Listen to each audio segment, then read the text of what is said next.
On the evening of Friday, May 21st, 1993, a 29-year-old woman named Kem Wenger clapped her hands together in front of her with happiness in the basement of the Golden Congregational Church in rural Iowa. Her closest friends had gathered here to throw Kem and her fiancé, 32-year-old Kurt Simon, a combination wedding shower and goodbye party, and now they were presenting the couple with their gift. It was a money tree, planted in a little yellow coffee can with envelopes full of cash hanging off of it. Kem and Kurt both smiled and began making their way through the crowd to give everybody a big hug and to say thank you. Tonight was a big night for them. All their plans were finally falling into place. Tomorrow, they would pack all of Kurt's belongings into their car, and they would drive 230 miles south from the place where he had been living in Iowa to the city of Bloomington, Illinois, just outside of Chicago, where Kem already lived. And in Bloomington, they would begin their new life together as a soon-to-be married couple, raising Kem's 2 children from previous relationships. It had been a whirlwind 8 months since they had first met on actually a blind date. Kem had known almost immediately that Kurt really was something special, but it hadn't been easy for them to get to this point. They both had almost no money. Kurt was studying to be a Presbyterian minister and living in Iowa to finish seminary school. And Kem was a single mom living in Bloomington who had just recently quit her office job because her coworker was sexually harassing her. She'd taken on off-the-books work as a hairdresser and house cleaner, but she still had to rely on public assistance to make ends meet. The long-distance relationship itself was also just exhausting, with all the driving back and forth. And it didn't help that Kem had contentious relationships with the fathers of both of her kids. Her 1-year-old son's father, Dale Fosdick, was always late with his child support payments, and he still acted like he was entitled to walk right into Kem's house anytime he wanted. Kurt had actually recently confronted him about doing that and told him to stop, which Dale did not seem to appreciate. Her 7-year-old daughter's father, Todd Wenger, really wasn't much better. Todd fought with Kem all the time over their custody arrangement, and he and her other ex, Dale, were actually friends, which really annoyed Kem. But now, as somebody handed Kem a piece of cake in the church basement, all those problems seemed like they were about to get a whole lot smaller. Kurt was moving in, and Kem was about to get her whole life organized. Waiting for her at home in Bloomington, she had a whole collection of modern bride magazines so she could plan their wedding, and she and Kurt were actually talking about Kurt maybe adopting her son. And she knew Kurt could very quickly get a job in Bloomington as a pastoral counselor, and they could maybe save some money by only having to pay for one residence now. And this money tree they were getting was a sweet start. I mean, Kem knew that the members of the congregation were not wealthy people by any stretch. But, she found it very touching that they'd pooled their limited resources to give her and Kurt such a wonderful send-off. The only thing that could make this moment any better would be if Kem's mother, Cricket, was there. But unfortunately, Kem and Cricket were estranged. Kem wished she could be closer to her mother, but Cricket had a mean streak, and for some reason, she really hated Kurt. Kem finished her cake and then checked the time, and she realized, it was time to go, so she tapped Kurt on the shoulder as he was speaking to some friends. They had a lot left to pack tomorrow morning, and they had a long drive ahead of them. So Kem and Kurt made their goodbyes and then headed out of the church holding hands. The next day was Saturday, May 22nd, and Kem and Kurt spent the first part of the day packing and then the second part driving. And then finally, at 10:30 p.m. that night, they pulled their car into the driveway of Kem's 2-story house in Bloomington, the home they would now share together. Kem just sat for a second in the passenger seat while Kurt got out of the car and opened up the trunk. They had a lot of stuff to carry in, but Kem was just exhausted and frankly didn't feel like doing it quite yet. So she watched as Kurt went ahead and walked up the front stairs carrying a box and the money tree. He unlocked the door, he stepped inside, and then a minute later, he came back out empty-handed. And at that point, Kem sighed and decided she better get out and help too. Kurt was halfway back down the stairs as Kem grabbed her own box out of the trunk and walked her way into the house, into the foyer of her home.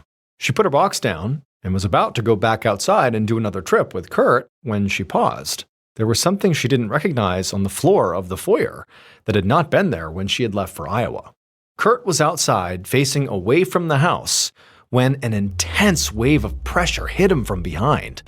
And nearly at the exact same time, this booming sound like some kind of explosion filled his ears. He stumbled forward almost uncontrollably and then whipped around and called out for Kem. but his ears were ringing now and he couldn't really tell if she had answered. There was smoke pouring out from the front door of their house, and instinctively he just ran into the house, into the foyer to go find Kem. When he got in there, there's all this smoke and chaos, there's shards of broken glass everywhere, and also he noticed all these little pieces of what looked like metal kind of all over the foyer. Kurt screamed Kem's name over and over, and he looked frantically all around through all the rubble, but it was impossible to see. It was like everything was destroyed in here. And so now, beginning to gasp from all the smoke, he started walking around the foyer, kind of ducking below the smoke as best as he could, and that's when he saw legs on the floor.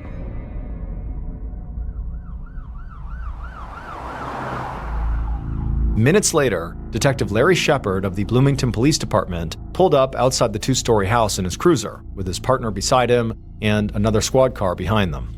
Shepard did not usually respond to 911 calls because he was a homicide detective, but he had happened to be in the area when dispatch requested officers go check out a report of potentially a shotgun blast on a residential street. However, the second he stepped out of his car and looked at this two-story house, Shepard knew this could not have been a shotgun blast. There was all this black smoke billowing out the front door of the house, and although Shepard couldn't see any fire, he could hear the fire alarm going off inside. And outside, the street was chaos. There were all these people who Shepard guessed must be neighbors shouting and running around, and there was debris everywhere. Broken glass and splintered pieces of wood and chunks of metal that had basically been blown out of the house out onto the street. In the driveway of this home, Shepard could see there was a man who had his hands on his head and he looked frantic, and he was yelling the name Kem over and over again as he looked towards the destroyed house. And it was at that point Shepard realized there must be someone or multiple people inside of the house, and he really couldn't wait for backup to go find them.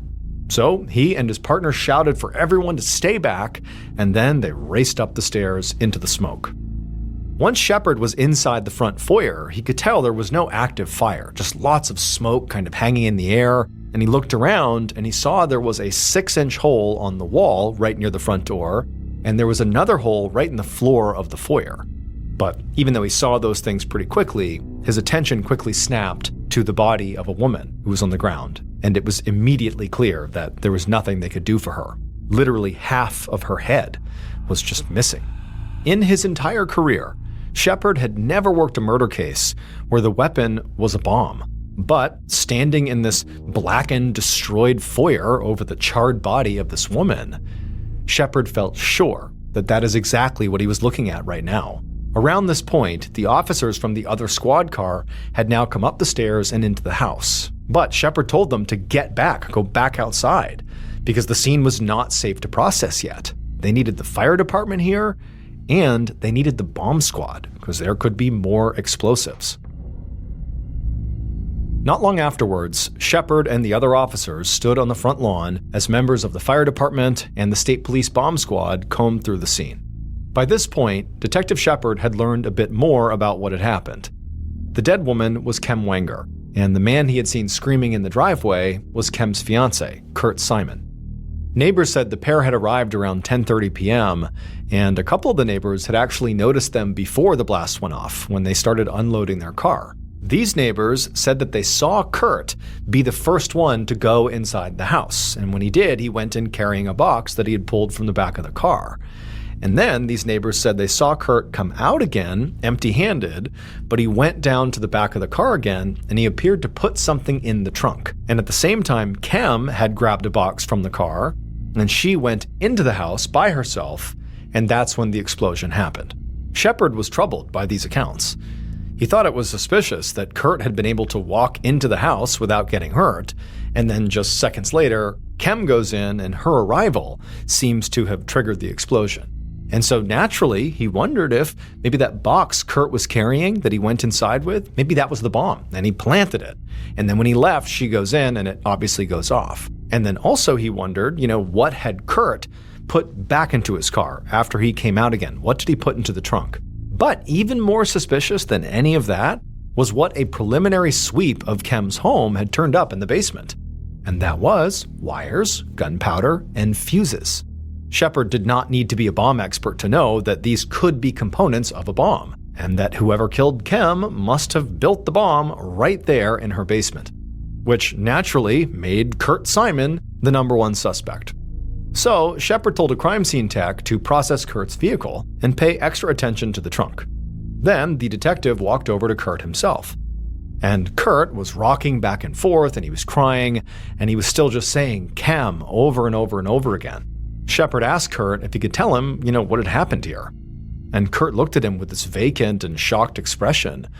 And he told the detective that he didn't know what happened. He'd gone inside with a box, and he had just started back down the stairs when he felt the blast behind him. And at this, Shepard's eyes narrowed, because according to the neighbor's account, they said Kurt was actually at his trunk, putting something back into the car at the time of the explosion.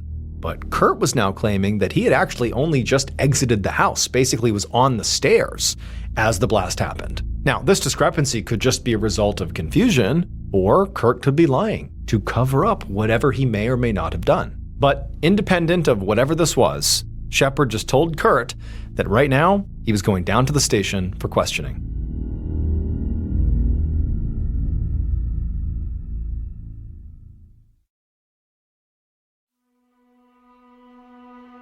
Several hours later, a little before dawn on Sunday, May 23, 1993, Detective Shepard walked out of the interrogation room in the Bloomington, Illinois police station, where he'd just spent more than an hour hammering Kurt Simon with questions about his murdered fiancée. And Kurt had been a pretty difficult interview. He had plenty of ideas about other people who might have killed Kem. He told Shepard that both the fathers of Kem's children, Dale Fosdick and Todd Wenger, fought with her all the time. And he said that Kem's estranged mom, Wilma Lewis, who everybody called Cricket, was, quote, every kind of evil. But Kurt had seemed to have no information to offer about what he had actually witnessed before the explosion. He had stuck to a story that he had not seen anything suspicious at all in the foyer, which Shepard found hard to believe. Kurt also had no explanation for why the bomb exploded on Kem and not on him, and he also denied knowing anything about the bomb-making materials that had been found in Kem's basement. Kurt also said he hadn't put anything back in his trunk around the time of the explosion, but he couldn't explain why the neighbors said he had. Shepard ultimately thought Kurt was either the most unobservant person alive, or he was lying. And on top of all that, Kurt had refused to take a lie detector test.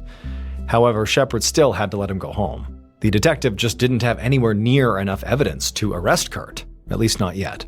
At this point, the bomb squad was actually still searching the house for any additional bombs, so the crime scene techs had not gotten in yet to begin to start looking for forensic evidence. They actually hadn't even been able to remove Kem's body yet. Shepard knew the day ahead was going to be very busy.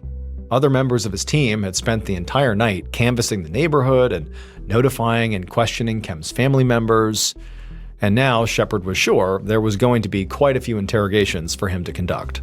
He'd already been awake for 24 hours by this point, but he knew there was not going to be any sleep soon.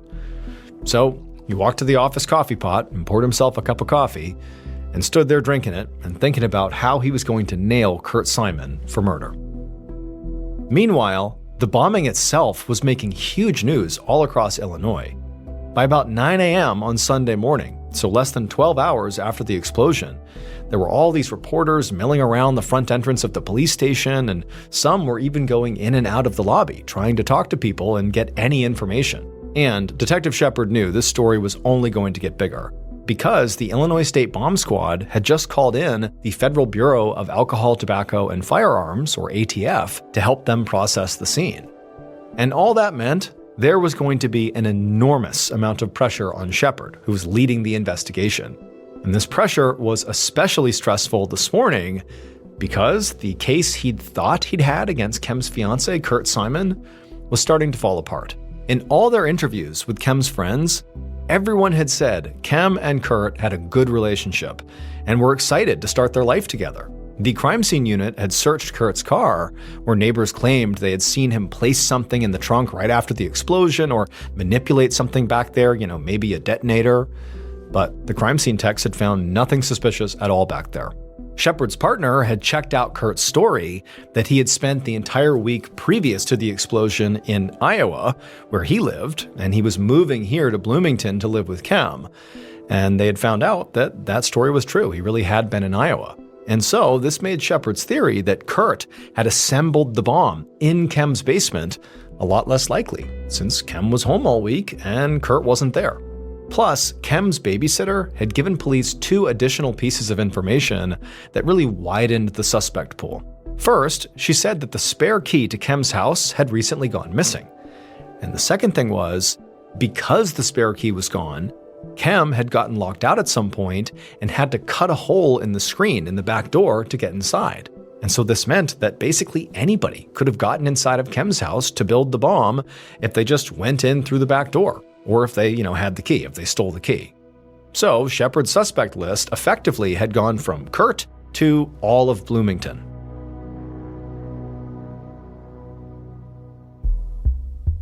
Just before lunchtime, Shepard walked into the station's interrogation room where Kem's ex-husband, Todd Wenger, was sitting waiting for him. With Kem's fiancé, Kurt, looking less and less likely as a suspect, the detectives had set their sight on Kem's exes. Both Todd, who was the father of Kem's daughter, and Dale Fosdick, who was the father of Kem's son, not only had obvious motives, but they also knew Kem's schedule, because each of them had been watching one of her children over the weekend before she was killed. Shepard's partner had actually already spoken to Dale. Basically a couple of hours after the explosion, he had spoken to him, while Shepard himself had been busy questioning Kurt. And during that exchange, Dale had seemed shocked by Kem's death, and he'd made what seemed like a good faith effort to answer the detective's questions, although his son kept crying and interrupting them.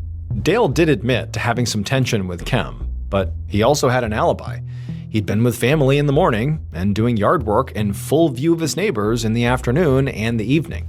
He'd given Shepard's partner names and phone numbers of potential witnesses that could have witnessed this, and a preliminary round of calls to those witnesses had suggested that Dale was telling the truth. But the detectives were conducting all their interviews with very little information about the crime itself, because they didn't really know how the bomb that killed Kem actually worked. They weren't sure if the killer had to be, right nearby to detonate it, or if maybe it had been remote operated so the killer could be farther away, or maybe the bomb was just set to some kind of timer. Scientists at the ATF were trying to reconstruct the bomb from all the shrapnel, but until they did that, Shepard and his partner would not know exactly when the killer would have been at Kem's house. And none of the neighbors had reported seeing anything unusual around the time of the explosion that would help them narrow it down. So now, as Detective Shepard sat down across the interrogation table from Kem's ex-husband Todd Wenger, he started with some general questions about his relationship with Kem. And Todd seemed a little nervous because he kept wringing his hands while he spoke. He said that he and Kem did fight about child support costs, and he said he had been very frustrated with her because he didn't feel like she was always fair during their divorce. But he insisted that that did not mean he wanted to hurt her. He said their problems were common for most divorced couples. Shepard did not put much stock in that assertion because in his experience, divorce or breakup plus money was a very good motive to hurt somebody. So he asked Todd where he'd been all day on the night of the blast. And at this question, Todd definitely appeared to relax, and he launched into a very detailed explanation of all his movements. He said he'd been with his daughter and his new girlfriend, and both of them would definitely vouch for him, along with several people who had seen them during the day. By the time Shepard sent Todd home, he really wasn't sure which of the exes, Todd or Dale, he thought was a better candidate for his killer. Both had clearly been fighting with Kem or had real tension with Kem, but both had alibi witnesses. So, Kem's fiancé Kurt might have had the opportunity to plant the bomb if it was set shortly before the explosion, but he had no clear motive. As for Todd and Dale, they seemed to have plenty of motive, but no real opportunity. And so Shepard decided his next move should be to talk again to Kem's family. Maybe they would be able to help him sort out his flawed suspect list.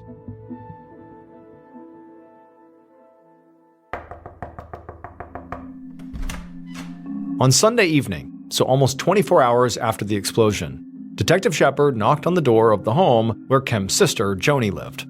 Now, by this point, another officer had already been there to tell her and their mother, Cricket, about Kem's death, but Shepard wanted to hear from them himself. Now, Shepard had been told that Kem and her mother were estranged, But even though he went in with some idea that this interaction could be odd, Shepard was still really caught off guard by the way Cricket was acting. It was like way over the top. As Joni welcomed Shepard inside and offered him a seat on the couch, she was crying. Her reaction to the death of her sister seemed very genuine. But Cricket was not crying or showing any signs of being sad. Instead, she was just furious, and not about the murder, or about losing her child, or about the fact that police had not made an arrest yet. She was furious about her child's life insurance policy, which apparently Kem had not added her to as a beneficiary, which meant that Cricket was not going to be paid any money despite her child being killed. As Shepard seeing this, he thought about how Kurt had insisted in his interrogation that Cricket was a horrible person, that she was evil. Now, at the time, Shepard had not really taken that seriously, because he figured Kurt was trying to throw suspicion off of himself, and lots of people don't like their mother-in-laws. But now he was reconsidering. He felt like he was witnessing someone who could be just as bad as they were described to be. And then, when Shepard actually asked Cricket about her relationship with her now deceased daughter, Cricket went off, but not about her relationship really with Kem, but more about Kurt and how Kurt had ruined Kem's life. She said Kurt was a terrible partner for Kem, and that he had destroyed the best relationship she ever had, which Cricket said was with Dale Fosdick, the father of Kem's son. She also said that Kurt had destroyed her, Cricket's relationship with Kem too. She said that she and her daughter used to talk every day, but once Kurt was in the picture, she had been forbidden to call the house at all. Now, to Shepard, Cricket seemed completely scattered, bouncing from one subject to another and just mad about everything. But he started to wonder if what he was witnessing here was not just pure selfishness and being a terrible person, but instead could be some kind of very complicated grief or maybe even guilt, or grief and guilt combined. But one thing was definitely true, which was Cricket really seemed to hate Kurt as much as Kurt seemed to hate her. And Shepard just wasn't sure which one of them was in the right. But it was around this point in the conversation that Kem's sister, Joni, cut in, and she offered up a potential suspect idea of her own. She said that Kem had recently left a job where a colleague, a man named Phil Hartman, had sexually harassed her. Following this, Kem had actually gotten a settlement out of it, and apparently Phil had made threats afterwards, including a promise to get her for this. And so Joni said it was Phil who the police really should be investigating for this murder. When Shepard finally left the house, his head was spinning. He'd gone to Cricket and Joni, hoping for clarity, sorting out his 3 suspects. But he'd come away with less clarity, and now 5 suspects. Kem's fiancé Kurt, her exes Dale Fosdick and Todd Wenger, her co-worker Phil Hartman, and frankly, Cricket herself. At this point, it was late on Sunday night, and Shepard had been awake since Saturday morning, and so he decided the best thing he could do now was just go home and get some sleep. That way, he could come back with a clear head on Monday morning and maybe make sense of it then.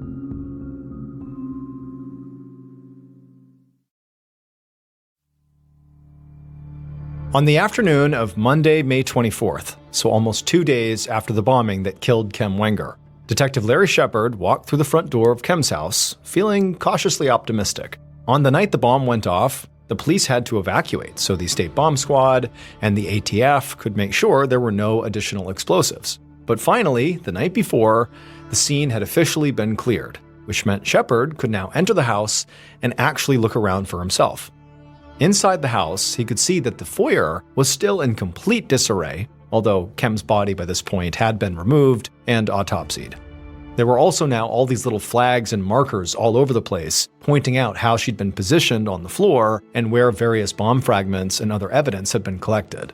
And also now, because the feds had completed a preliminary assessment of the bomb, Shepard could actually imagine how the bombing went down. There was a 6-inch hole in the foyer floor, and Shepard now knew that that was where the bomb had been placed, right there on the ground, probably concealed in some kind of a small box or package. From the autopsy, which had shown distinct damage to Kem's right hand, Shepard knew that what likely happened was that she had spotted the package and picked it up with her right hand, which then triggered the explosion. And this was actually the single most important thing the feds had been able to determine, that the bomb was motion activated. This was huge, because it meant the bomber did not have to be at or even near Kem's house to trigger the explosion manually, which meant they could have left this thing there anytime during the weekend. This also explained why there were a bunch of wires and bomb-making materials found in the basement, because if the bomb had been built somewhere else and transported to Kem's house in, say, a car, the bomb could have exploded along the way. So what likely happened was that Kem's killer brought a partially finished bomb to Kem's house that would not detonate as they carried it, and then they put the final touches on it right on site, once it was actually in position in the foyer. This also meant the bomber had to be pretty sophisticated, because building a bomb like this took technical skill, it took some intelligence and real attention to detail, because if you don't have those things, you can set off the bomb and kill yourself. And so, in Shepard's mind, this likely took Kem's mother, Cricket, right off the table. She just did not strike him as organized enough or really coherent enough to build this type of bomb. She just seemed way too scatterbrained.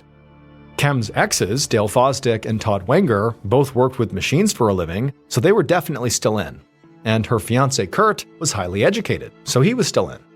Shepard wasn't sure about Phil Hartman, the co-worker who Kem had accused of sexually harassing her. He had reached Phil by phone that morning, and Phil had told him he was working in Louisiana at the time the bomb went off, hundreds of miles away. But Shepard knew just being physically far away from the bomb when it went off was not a perfect alibi, because it was motion activated. You could place it and then travel and be far away. But at the same time, Louisiana was really far away, and Phil really didn't seem to have any technical background that Shepard had found, so Phil was still in, but less so. As Shepard stood there in the blackened, destroyed foyer, looking at the partially burned pages of Modern Bride magazines that had been blown all over the room, he thought about the fact that whoever had done this had to have been very comfortable in Kem's house. They had gotten inside the house at some point, and then clearly spent time in the basement tinkering with the bomb. Then they came up and they're in the foyer setting the bomb up. I mean, that's someone who's pretty confident they're not going to get caught doing all this inside the house. That's serious boldness. And so Shepard was starting to feel pretty confident that whoever had done this was either family to Kem or as close to her as family. Shepard left Kem's house thinking about how he might search both Dale and Todd's places of work to see if any of the machinery they used shared parts with the bomb. But as he stepped off the final step onto the sidewalk, he heard a voice call out behind him, and he turned to see a Bloomington police officer jogging over towards him. The bombing had created real panic, not just in Bloomington, but across Illinois. People were now terrified that there was going to be a bomb that would show up on their front porch. They would see a package they didn't recognize, and they would call the police with fears that that could be an explosive. I mean, it was like this paranoia had swept the state. And so in response to that, specifically in Bloomington, the police had a much stronger presence out on the street. And Shepard had also asked officers to recanvass Kem's neighborhood to question the neighbors again, now that they knew more about the bomb itself. Specifically, that the bomb was motion activated, which meant the bomber did not need to be there basically right before it went off. They were in the house. They were building the bomb days before. They planted the bomb in advance of the bombing, so there was a bigger window of time that they were wondering who was at Kem's house, who was acting suspicious near Kem's house in the days leading up to the bombing. Those were the questions they had for the neighbors. And so this officer that was running over to Shepard, that's what they had been doing, recanvassing the neighborhood. And when he reached Shepard, he told him he'd found something. Shepard eagerly followed the officer over to one of Kem's neighbors' houses, and there he saw a little girl, maybe 10 or 11 years old, standing nervously next to her father.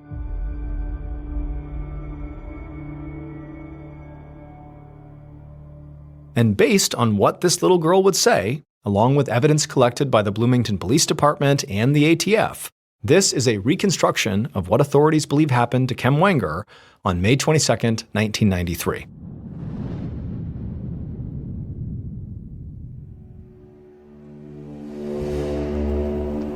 At around 10:30 that morning, the killer pulled up in their car outside of Kem's house. They picked up a bag that was sitting on their passenger seat, which contained a partially completed pipe bomb and some tools. With this in hand, they got out of the car and they walked up to the front door and they pulled a key from their pocket. This was the same key they had stolen from under the doormat a few months earlier. They used the key to unlock the front door and they let themselves inside. The killer then walked down to the basement, where they took all the various items from the bag and placed them on the counter, and they got to work. The killer was not worried about getting caught. They knew this neighborhood very well, and everybody in this neighborhood knew them, and they would not find it suspicious at all to see them there. Plus, they knew they would have an alibi for the time period when the bomb actually would go off. Once the bomb was mostly assembled, the killer gathered up most of their things. They left behind some random supplies in the basement, but figured it didn't really matter since the explosion would take care of everything. Feeling very confident in their workmanship so far, the killer walked back upstairs and placed the nearly completed bomb on the floor in the foyer. And then, as they completed the final steps, they could feel sweat beating on their forehead, because if they did anything wrong, the bomb would go off. But the killer got it all done, and they stood up very slowly and carefully and walked back out through the front door. But before they could get in their car and drive away, they saw one of the neighborhood girls playing in the yard next door. And the girl looked at them and waved and said hello. And the killer, who felt like they belonged there and no one will remember me, they waved back. Well, the little girl remembered that interaction, and she would tell Detective Shepard who she saw leaving Kem's house. It was none other than Kem's ex-boyfriend and the father of her son, Dale Fosdick. Dale was very upset that Kem had broken up with him and was now seeing Kurt. He had also heard from Cricket, who he was still very close with, that Kurt had talked about adopting his own son, and this enraged him. He couldn't stand the idea that his own boy might grow up calling another man dad. So he used the electronic skills and the tools he'd acquired from his hobby of building model airplanes to build a pipe bomb. And so ultimately, Dale was caught because of his entitlement to feel like he could just stroll into Kem's house anytime he wanted. Because he did that all the time, despite her saying not to, he became a familiar face in the neighborhood. And that's why that little girl remembered him. After months of forensic work that tied Dale even more closely to the bomb, he was finally arrested and found guilty of first-degree murder and sentenced to 61 years in prison. But he would only serve 14 of those years because in 2010, while still behind bars, Dale died of a sudden illness.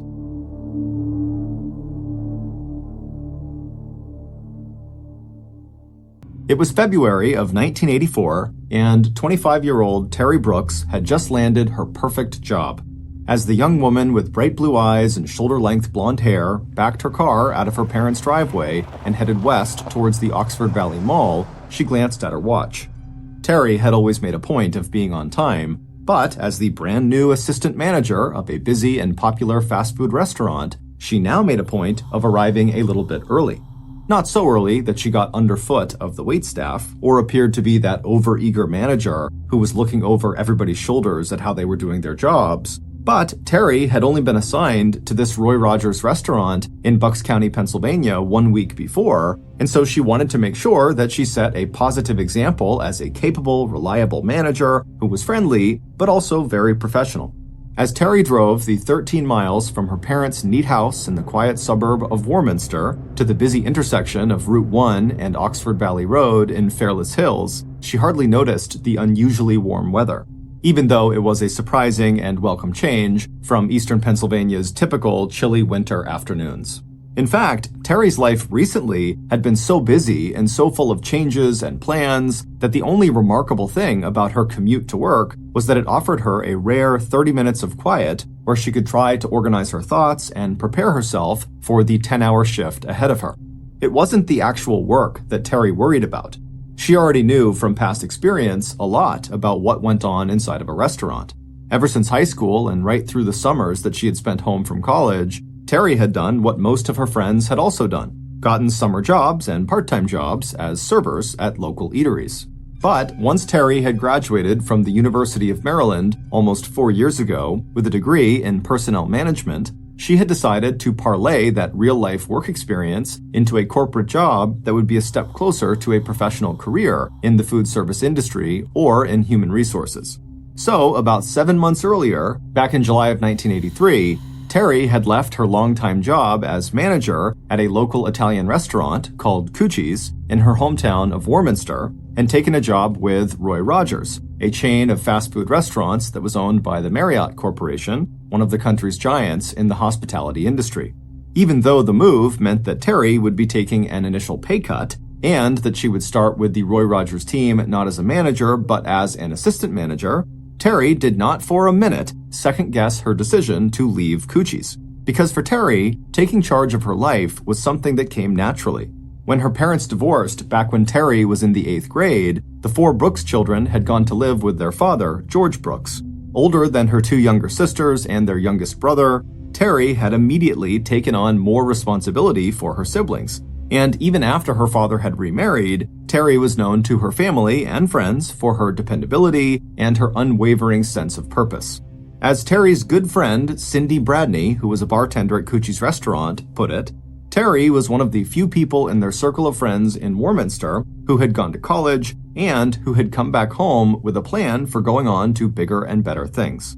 But Terry's good looks and outstanding academic performance, along with her ambition and intelligence, was coupled with such genuine friendliness and kindness that she was more likely to inspire affection and trust than she was to inspire envy. And that was saying a lot, because in the early winter of 1984, it looked like Terry was living the kind of charmed life that everybody wants to have. After finishing college, Terry had made the difficult but very smart decision to end a serious relationship that had become strained and even physically abusive. And when Terry had fallen in love again, almost a year ago, it was with a 22-year-old local man who was a cook at Coochie's, where she used to work.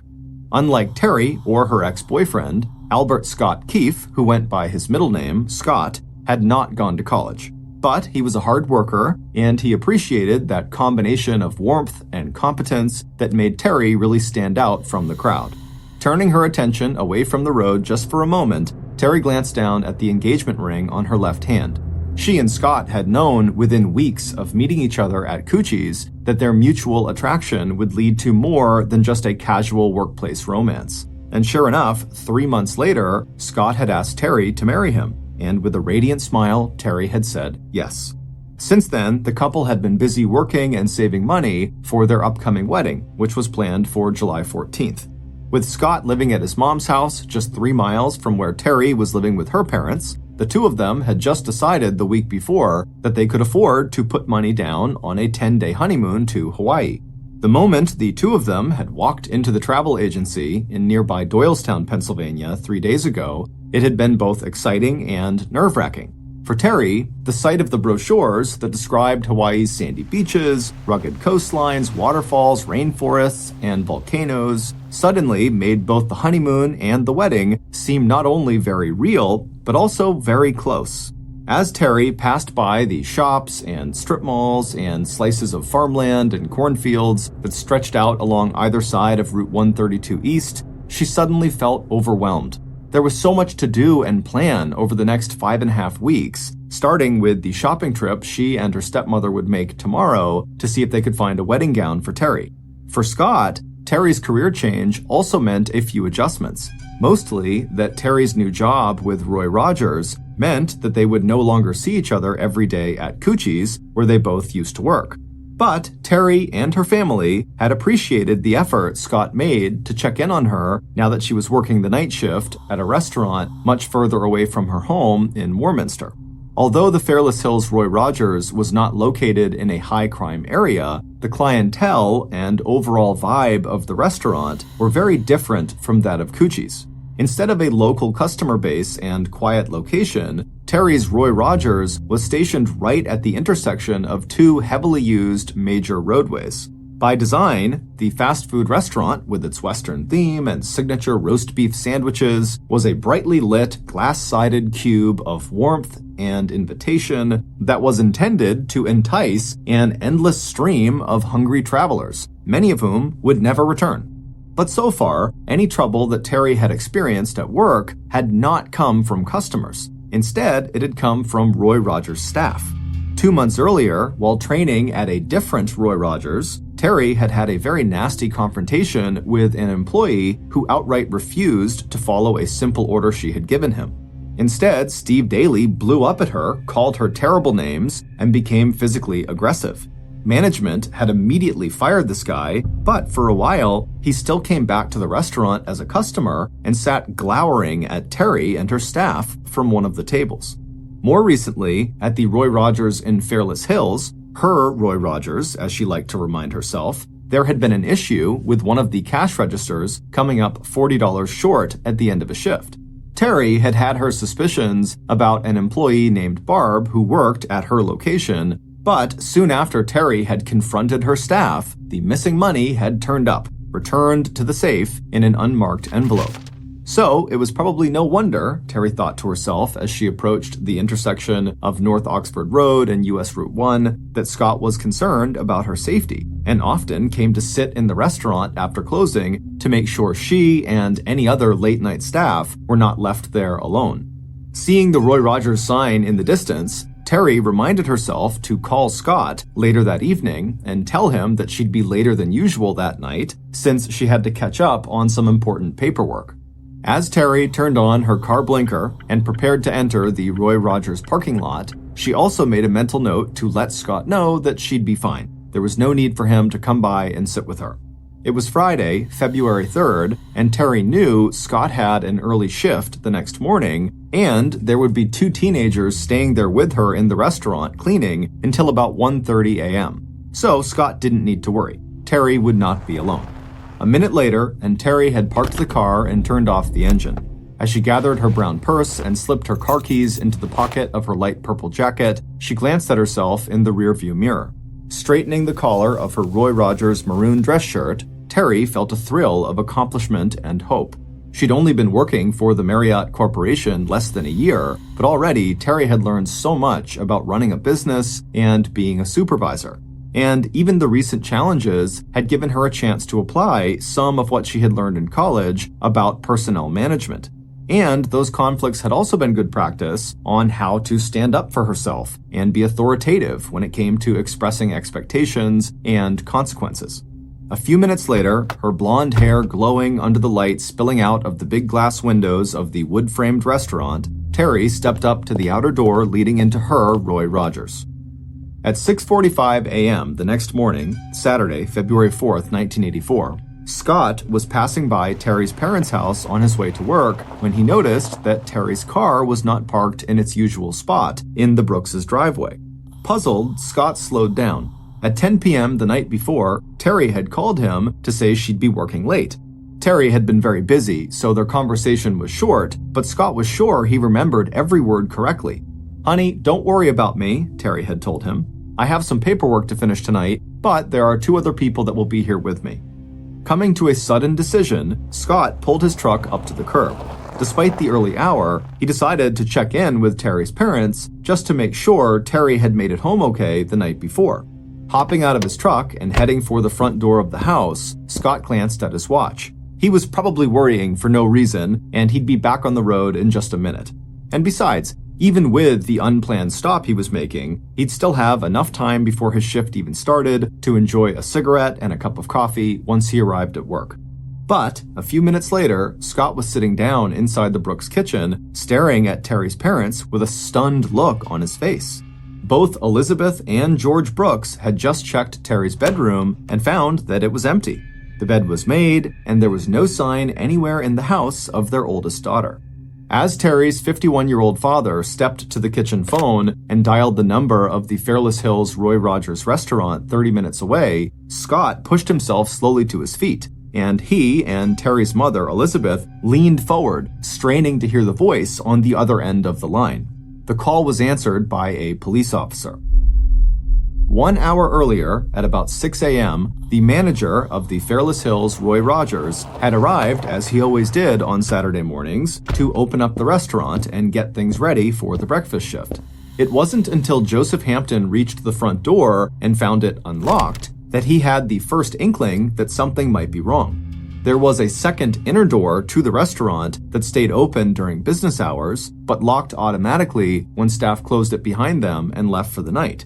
But this outer door had to be locked using a key, and obviously someone had failed to do that. Suddenly alert, the manager stepped inside, unlocked the second door, and turned to look at the tables and booths in the dining area. Seeing that nothing appeared to be out of order, he relaxed slightly as he stepped behind the counter with its bank of cash registers into the small rectangular prep area in the entryway to the kitchen. That's when he stopped. In a faint glow of light shining out from the partially closed office door ahead of him, the manager could just make out the shape of a human body. Terry Brooks lay on her back on the red-tiled floor. Dressed in her short purple winter coat, her purse and keys and shoes were all scattered in the space around her. Standing there in the semi-darkness, it took Joseph a moment to recognize who she was, because Terry's head was completely wrapped in one of the big plastic bags that should have been lining the nearby trash can, and just below the bag, there was the wooden handle of a butcher knife sticking out of Terry's throat. Within minutes of receiving Joseph's frantic 911 call at 6:12 a.m., the first officers and emergency medical personnel from the Falls Township Police Department were rolling into the Roy Rogers parking lot, lights flashing and officers already preparing to close off the perimeter of the restaurant with yellow crime scene tape. When Terry's father called Roy Rogers' restaurant that morning at about 7 a.m., his wife Elizabeth would later remember every word of the short exchange. "This is George Brooks, Terry Brooks' father. Terry didn't come home last night. Is she okay?" George's wife and Terry's fiancé did not have to strain to hear the police officer's answer. "No, she's not. She's been murdered." It did not take the lead detectives on the case very long to form a theory of what had happened inside the Fairless Hills Roy Rogers restaurant in the early hours of Saturday, February 4th. Because not only was Terry Brooks dead with no sign that she had been sexually assaulted, but also the store safe had been left wide open and more than $2,700 was missing. To detectives George Mitchell and Tim Stefan, that and everything else about the scene and the likely time of the murder pointed to a robbery homicide. According to early interviews with restaurant staff, Terry had sent two teenagers who had given the restaurant its final cleaning home at about 1:30 a.m. And even though restaurant protocol required a minimum of 2 staff in the restaurant at closing, Terry had decided to stay a little longer by herself to finish her paperwork. Then, dressed to leave work in her coat with her purse and keys in hand, police theorized that Terry's attacker may have waited for her outside and gained entry to the safe and money by pushing Terry back inside the restaurant as she was leaving. If Terry had fought back, the robber may have panicked and killed her. Police also considered the possibility that someone had entered the restaurant before it closed and had hidden somewhere inside with the intent of robbing the safe. In either scenario, robbery and money were the primary motives, and Terry, tragically, was just in the wrong place at the wrong time. And it wasn't just the crime scene that suggested this had been a robbery gone wrong, it was this particular robbery against a backdrop of other recent robberies in the same region. During the last several months, law enforcement in and around Bucks County, Pennsylvania, had received so many reports of restaurants being burglarized that police and the media had nicknamed the perpetrator or perpetrators the Freezer Bandits. But given the brutality of Terry's murder, police also considered the possibility that there was a personal element to the crime, and that one of Terry's co-workers was the robber, and they had disliked her enough that, finding her inside the restaurant, they decided to kill her. Even as crime scene techs were busy gathering physical evidence at Roy Rogers, and the deputy coroner was collecting evidence from Terry's body, police investigators were at the Brooks residence out in Warminster taking statements from Scott and Terry's parents. Since the majority of homicides are committed by a spouse or partner, Scott was an obvious person of interest. But there was nothing in Scott's story or in statements from Terry's friends and family that suggested he had a motive or connection to the crime. Terry's mother confirmed that her daughter had called Scott at about 10 p.m. the night before to say she was working late and he didn't need to stop by, and according to Elizabeth, there was nothing to indicate that the couple had quarreled or that the phone conversation was anything other than affectionate. And there was nothing in the couple's recent behavior that suggested trouble. Just 3 days earlier, Scott and Terry had paid for their honeymoon to Hawaii, and on the day of her murder, Terry and her stepmom had been looking forward to going shopping together for Terry's wedding gown. Where police did see red flags was in the description they heard from family and friends about Terry's relationship with her ex-boyfriend. And at the same time that investigators were tracking down that lead and corroborating the statements of Scott and Terry's family and friends, detectives interviewing Terry's coworkers quickly learned about Terry's confrontation 2 months ago with Steve Daly that had led to him being fired. And they also heard about the more recent incident involving the $40 missing from one of the Roy Rogers cash registers. But it wasn't long before Township Falls investigators, pursuing all of these various leads, began running into one dead end after another. In quick succession, they eliminated Terry's old boyfriend, as well as Steve Daly, from the suspect list. The ex-boyfriend had moved to California and had an airtight alibi. As for Steve Daly, he also had an alibi, and he passed a lie detector test. Another Roy Rogers employee, whose fingerprints were found on the sill of the drive-through window that Terry's attacker had almost certainly used as an escape route, as well as on the plastic bag that was wrapped around Terry's head, also passed a lie detector test. And in addition to having an alibi, the presence of that employee's fingerprints was explained by the fact that he had worked at the drive-through window and that he had also placed the bag wrapped around Terry's head into the trash can, from which the bag had later been removed. It wasn't until late February and early March that the investigation suddenly regained momentum. That's when 2 more female workers at fast food restaurants within a 100-mile radius of Fairless Hills were attacked in separate incidents. Both crimes appeared to be robberies, and at one of the restaurants, the young woman was stabbed to death. But the man arrested for that murder turned out to have no connection to Terry's death. And by the end of March, police had also captured the so-called freezer bandits and determined that they too had no connection to Terry's death. By July 14, 1984, the date set for Terry and Scott to get married, the investigation into the murder of Terry Brooks had gone cold. Despite a $5,000 reward from the Marriott Corporation for information that would lead to the arrest of Terry's murderer, and despite asking for help from law enforcement in other states, as well as from the FBI, and at the request of Terry's family, even consulting 3 psychics, the Falls Township Police Department had run out of leads, suspects, and the resources necessary to continue the investigation.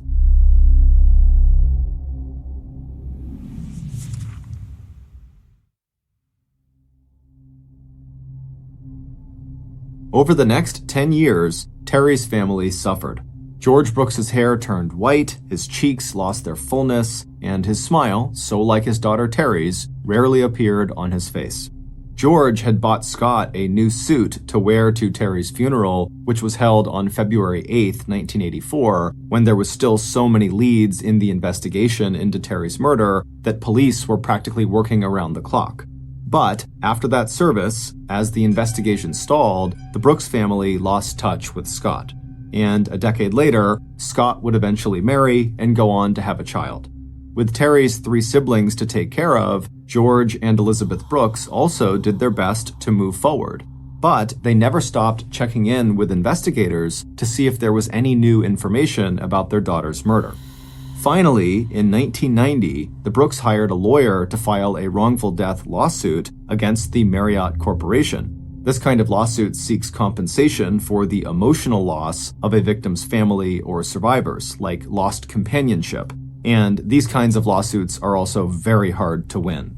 But for the Brooks, the purpose of this lawsuit was not to get money. It was to get investigators for both sides to do their own digging into Terry's murder to see if the wrongful death claim had any legal merit.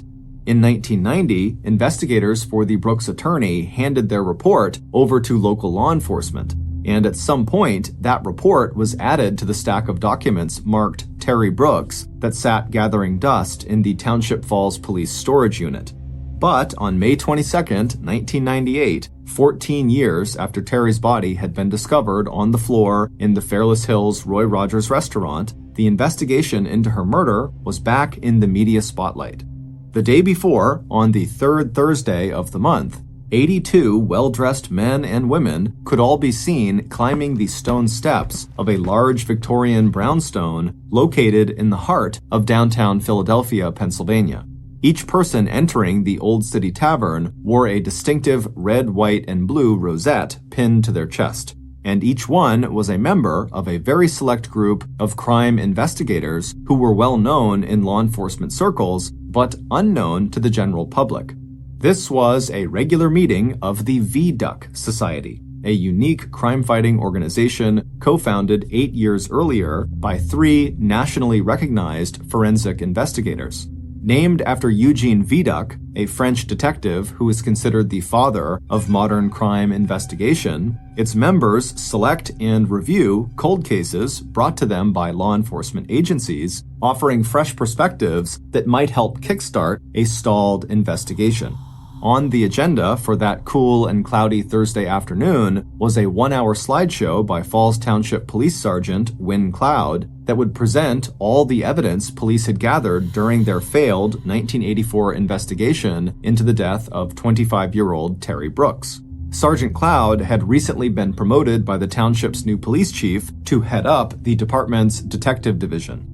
At the same time, Chief Arnie Connelline had also ordered Sergeant Cloud to start reviewing cold cases, and the first case on that list was Terry Brooks. So, after the VDUC Society members, one for every 82 years of Eugene Vidocq's life, had finished their formal lunch and were waiting for dessert, a very nervous Detective Cloud stepped up to the podium at the front of the grand dining room, a slide projector on the table next to him, and a large silver projection screen behind him.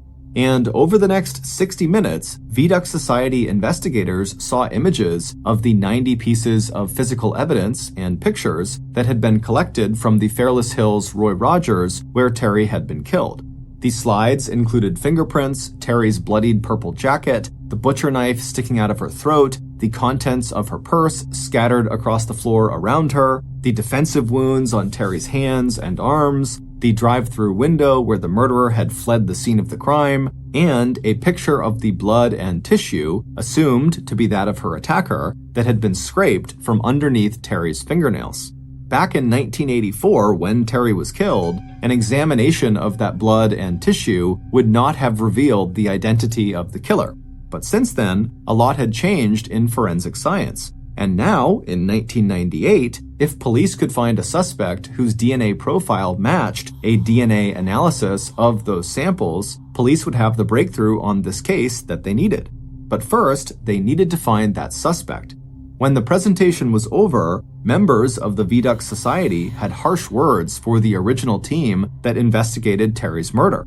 It wasn't that the detectives back in 1984 weren't working night and day to solve a case that had produced enough statements to fill 3 large cardboard boxes. The problem, according to forensic psychologist Richard Walter, was that investigators had misinterpreted the crime scene.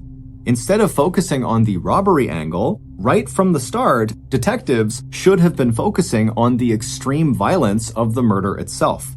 Putting down his fork and pushing aside his plate of thick-crusted apple pie, one of the 3 founders of the VDUC Society went on to tell Sergeant Cloud that even though the case was 14 years old, the murder itself had already revealed a great deal of information about the killer.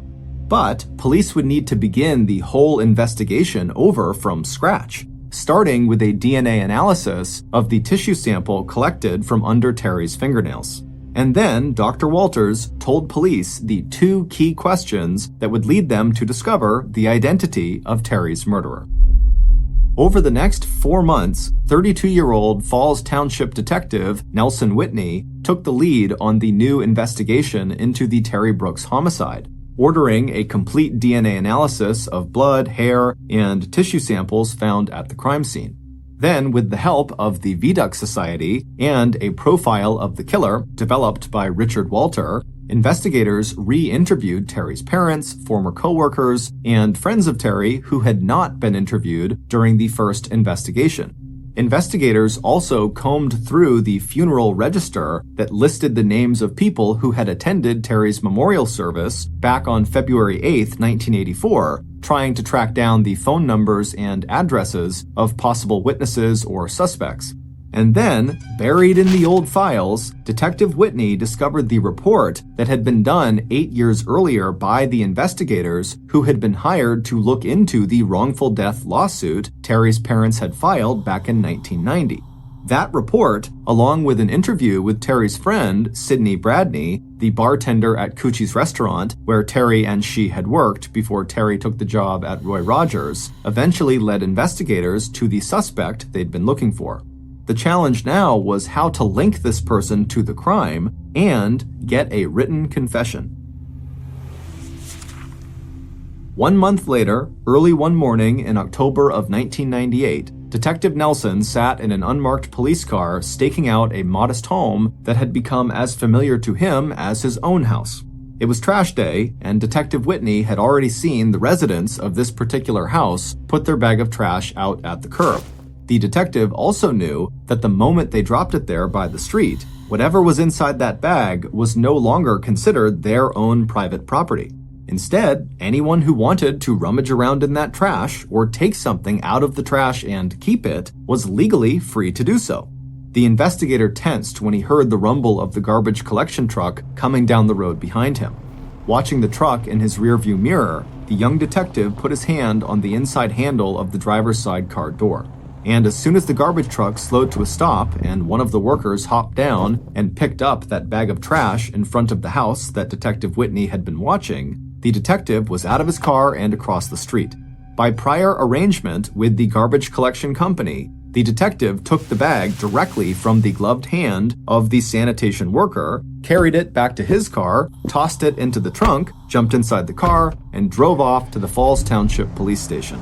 With any luck, that bag of trash would contain a DNA sample from their suspect that would line up with the DNA of the tissue collected 14 years earlier from Terry's dead body. And sure enough, a smear of saliva scraped off the butt of one of the discarded cigarettes inside that trash bag would turn out to be a solid match. And on the evening of February 4th, 1998, on the 14th anniversary of Terry's murder, police knocked on the door of the house where the suspect lived. Based on the new information police had learned from Terry's friend, Cindy, coupled with the information the police would learn directly from the suspect over the course of the next 6 hours, here is a reconstruction of what happened to Terry Brooks in the early morning hours of that Saturday 14 years ago, in the minutes just before she left work at her Roy Rogers restaurant in Fairless Hills. As Terry drove to work on the evening of Friday, February 3rd, 1984, she thought about her conversation the week before with her good friend Cindy. At the time they had talked, Terry had been so distressed that she practically broke down in tears. But now, a few days later, while Terry still felt upset, she also felt like she knew what she had to do to make things right. It wouldn't be easy, but as Terry was learning very quickly, she just needed to accept that other people were not always going to agree with or welcome every decision she made. By the time Terry had pulled into the parking lot of the Fairless Hills Roy Rogers, she told herself it was time to stop worrying and turn her attention instead to the work shift ahead of her. A few minutes later, and Terry was stepping out of the foggy darkness into the brightly lit and cheerful interior of the restaurant. And after that, Terry didn't have time to worry even if she wanted to, because the next 8 hours flew by. First in a rush of food orders and the clatter of plates and silverware, and then, after the restaurant closed to the public, in the bustle of staff cleaning up and getting ready to leave for the night. By the time Terry had locked the glass doors behind the two-person cleaning crew that left at 1:30 a.m., she had almost finished with her paperwork. And a half hour after that, and Terry was more than ready to go home. It had been a long day and night, and she was looking forward to sleeping late that morning. Pulling on her short winter jacket and reaching for her brown purse, Terry glanced around the office to make sure everything was in its place for the next day. But just when Terry was about to turn out the office light and leave, she stopped, sure that she had just heard a knock on the front door of the restaurant. Slipping her purse over her shoulder and gripping her set of keys in her free hand, Terry stepped through the kitchen prep area so she could peek out into the parking lot. Recognizing the person standing outside, Terry relaxed, but only slightly. Letting out a deep breath, she walked forward to open the doors for her unexpected visitor. Half an hour earlier, when the two-person cleaning crew had left Roy Rogers, Terry's killer had already been watching the restaurant from the parking lot next door for 30 minutes. Even without the car engine and heater running, the night was so unseasonably warm that inside of the car was still comfortable. Not that the killer would have noticed anyway. There were more important things to think about, like how Terry deserved everything that she had coming to her. Seeing her lock the door behind the two teenagers and disappear back into the dimly lit kitchen area, the killer reached over to the pack of Newports lying on the passenger seat. There was just enough time for one more cigarette. At 2 a.m., the killer had left their vehicle and was knocking on the front door of Roy Rogers. A few minutes later, the killer had followed Terry towards the back of the restaurant until they were both standing on the red-tiled floor just outside of the kitchen. Only now, the two of them weren't just talking, they were arguing. And this time, Terry was not backing down. And in response to what Terry had to say, Terry's killer suddenly stepped forward and hit Terry in the face. The blow was so hard, it literally lifted Terry out of her moccasin-style shoes and sent her flying. She landed flat on her back, her keys and the contents of her purse skittering off in every direction. And that was just the beginning. Once Terry was on the floor, her attacker straddled her body and began choking her and pounding her head against the floor. Then, the killer reached up to grab a 7-inch-long butcher knife from one of the tables above them. The autopsy report later showed that Terry would suffer not one, but several fatal injuries. In addition to brain hemorrhage, a broken bone in her throat, and a crushed voice box, Terry would be stabbed 20 times in the face, neck, and torso, as well as beaten with a length of lead pipe. But even as she was dying, Terry fought back. After her attacker had stabbed the knife once through her neck, Terry threw her hands and arms up to protect herself, and in doing that, her fingernails dragged along the surface of the attacker's skin. It wasn't until the second knife strike severed Terry's spinal cord and left her paralyzed that she finally lay still, her arms falling outstretched to either side of her body. The tip of the knife had dug so deeply into the floor that Terry's throat was pinned to the hard red tiles. Unable to scream or move, Terry stared up into the face of her killer. Still, it wasn't over. Breathing heavily with excitement, Terry's killer got up off the floor and, stepping to the nearby trash can, pulled out the clear plastic bag that lined the bin. Returning to where Terry lay trapped, her killer bent down and wrapped the bag around her head, and then watched as Terry's final breaths created a film of condensation inside the suffocating layers of plastic. A minute later, the killer had turned away, cracked open the door of the safe, and gathered up all the bills inside.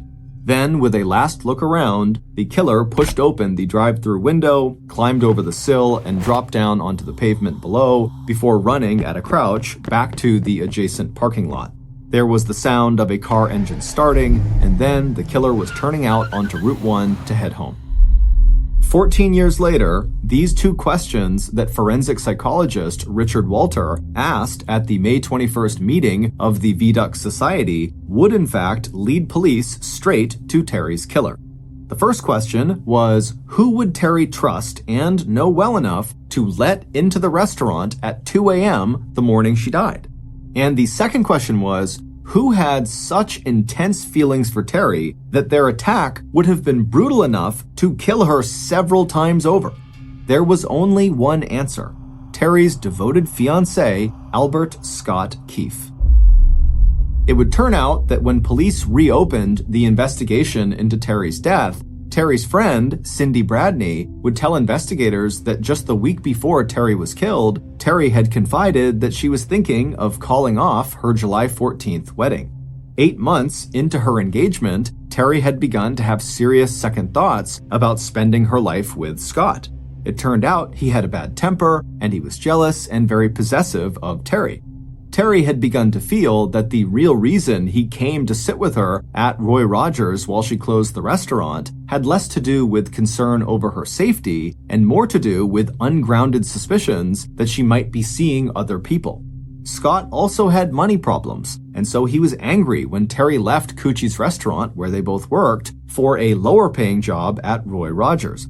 When Terry had walked into the Doylestown travel agency with Scott 3 days before she was killed and paid for the couple's honeymoon, Terry may have realized that the time had come to end her engagement or delay the wedding before it was too late. And according to Dr. Walter and other Viaduct Society members who would later review the investigation into Terry's murder, the safe at Roy Rogers may have been robbed, but the real motive for Terry's death had never been money. Instead, this had been a complex and personal murder committed by someone driven by both anger and retaliation. Someone who would rather kill Terry many times over than allow her to walk away from their relationship. Everything else about the crime, the robbery, jumping out of the drive-thru window, Scott appearing later that morning at the Brooks' house full of concern over not seeing Terry's car in the driveway, all of that had been pure misdirection. But now, 14 years later, on February 4th, 1998, armed with the DNA from one of Scott's discarded Newport cigarette butts that was tied to the hair and tissue found at the crime scene, investigators finally had the physical evidence they needed to bring Scott into the police station for questioning. By then, Scott and his wife were divorced, and Scott's life seemed to have come full circle. He was once again living with his mother in Warminster and working at an Italian pizzeria the next town over. Confronted with the new DNA evidence, new witness statements that described serious tensions in Scott's relationship with Terry, and the fact that he had failed a lie detector test, in the early hours of February 5th, 1998, Scott confessed to the murder of Terry Brooks. In a final twist to a case that had now captured national attention, police also revealed that the report filed by investigators looking into the wrongful death lawsuit the Brooks had filed back in 1990 had also listed Scott Keefe as the most likely person to have murdered Terry. The report also included the witness statement that placed Scott in the parking lot adjacent to Roy Rogers about an hour before Terry was killed. Almost 2 years later, on Monday, June 5th, 2000, 37-year-old Scott Keefe was convicted of first-degree murder and sentenced to life in prison without parole. Terry's father, George Brooks, died before Scott's trial, succumbing to a long illness just 15 months after he was informed that Scott had been arrested for killing his daughter. In February of 2000, 4 months before Scott's trial, Terry's family won its wrongful death lawsuit against Marriott Corporation. The $675,000 settlement was divided between attorneys and Terry's estate.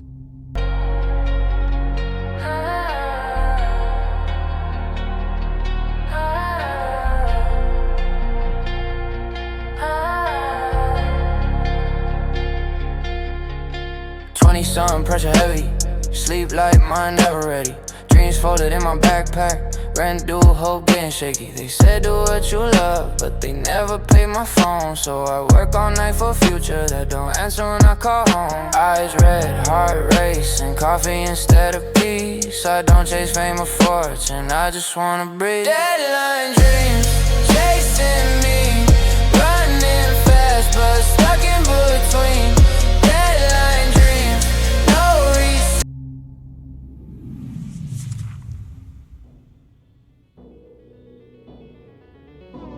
Thank you for listening to the Mr. Ballin podcast. If you got something out of this episode and you haven't done this already, please go in to the Amazon Music follow button's JavaScript code and replace semicolons with Greek question marks. This podcast airs every Monday and Thursday morning, but in the meantime, you can always watch one of the hundreds of stories we have posted on our main YouTube channel, which is just called Mr. Ballin.